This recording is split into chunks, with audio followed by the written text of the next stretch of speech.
Hey, what is up guys, this is Donnie back with another video.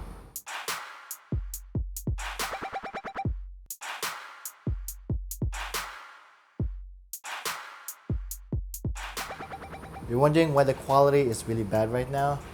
It's because I'm just using my regular iPad. So, welcome to part 2 of my production gear video, where I show the stuff I use for my video production. If you haven't watched part 1, I'll put a link below so you can see some of the tripods and other camera accessories that I use. Okay, guess what's the first camera that I used when I started making videos for this channel? That's right, it's my iPhone 6s. It's a really great camera, and most of the time I use it with my main camera, and I almost couldn't tell the difference. This is my most portable solution if I need to take really nice color shots. Also, I use it sometimes with a hacked IKEA timer whenever I want to do panning time lapses. I have a review of the iPhone 6s right in the link below, so please check it out. The second camera I use is my GoPro Hero Session 4. This is my most portable solution and it's mountable to anywhere. It captures nice images and video, and the audio mic is not bad either, although I probably wouldn't use the audio as much. I also have a video reviewing my GoPro, linked below. And of course, my main camera is my Canon T5i. Well, it's the European version, so it's called the 700D. After using this camera for a few months, I would confidently say I still don't know what I'm doing, but I'm learning. It's a really great camera, and as a beginner user, I have no complaints about it. You will feel like a real pro when you start using things like options and camera settings. Ooh.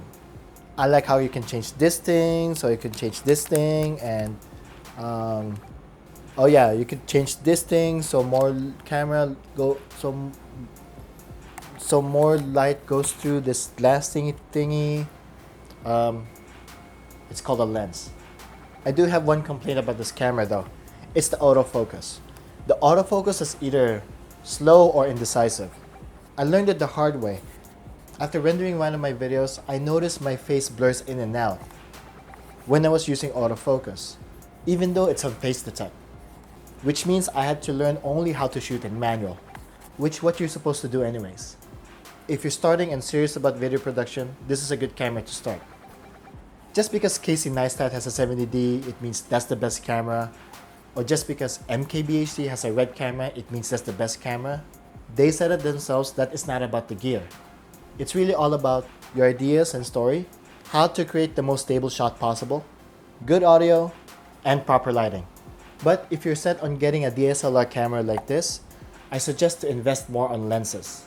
Just like the first lens I purchased, the Canon 50mm lens with an f-stop of 1.8. It replaces the popular Nifty 50. It's cheap and still has a maximum aperture of 1.8. That means this lens would take 3 or 4 times more light in than the regular kit lens that came with the camera. That's why I opted for getting this lens instead of the regular kit lens. It's very good for low light and for doing blurry background effects. I highly recommend to get this one first. It's a very good lens to start. The only problem is, if you need to frame your shot like this much, you have to put the camera around 10 feet away from you. That's why I invested on my second lens. It's the Sigma 17 to 50mm wide-angle lens with an f-stop of 2.8. This lens supports optical stabilization, meaning your shots won't be as shaky for run-and-gun situations, or if you don't have a tripod. It has a consistent maximum aperture of f2.8. Most zoom lenses aperture changes whenever you zoom in and out. It's okay for still photography, but for video, you always want a consistent light going through whenever you zoom in and zoom out. You'll have a stable wide-angle shot without compromising on light when you zoom in. And if I want to make a shot like wider, I only have to have the camera around 3 or 4 feet away from me. So this is the current lens I use. It's a Canon 50mm lens, and I'm about 5 steps away from the camera. Let's check the view with a different lens with the camera at the same distance as me. Ready? So this is the new Sigma lens. Again, the camera is around 5 steps away from me, and you can see a lot more wide angle. A wider angle view, so that means I can at least bring the camera either closer, or you can see a lot more with the shot. So there you have it. That's my most basic setup for my video production. Do you need all of these gears? I suggest plan your idea first with whatever you have before getting a new addition to your setup. I can't tell you how much money I wasted for spending stuff I don't need. So just be smart and plan well. Thank you for watching my video. Again, if you like this video, give it a thumbs up. If you have any questions, place your questions on the comments below. And again, subscribe to my channel for future updates. Again, this is Donnie, and I'll see you in the next video. Take care.